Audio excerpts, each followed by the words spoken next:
Meal maker வச்சு எங்கள் வீட்டு ஸ்டைலில் ஒரு சூப்பரான மீல் மேக்கர் வறுவல் நான்வெஜ் மாதிரியே இருக்கும். பண்ணிடலாமா?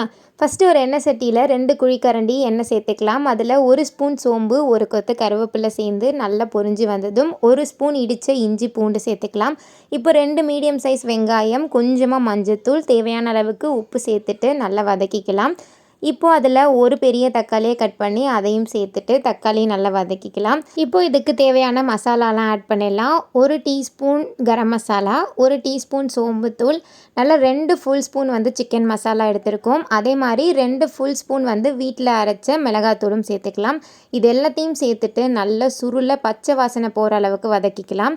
இப்போ வெந்நீரில் 10 நிமிஷம் ஊற வச்ச மீல் மேக்கரை நல்லா தண்ணியெல்லாம் புழிஞ்சிட்டு இதில் சேர்த்து மசாலாவில் நல்லா கோட்டாகிற அளவு ஒரு பெரட்டி ஃபைனலாக அந்த ஹீரோ பெப்பர் தூளை தூவி இறக்கணும்னா அட்டகாசமான மீல் மேக்கர் ஃப்ரை ரெடி.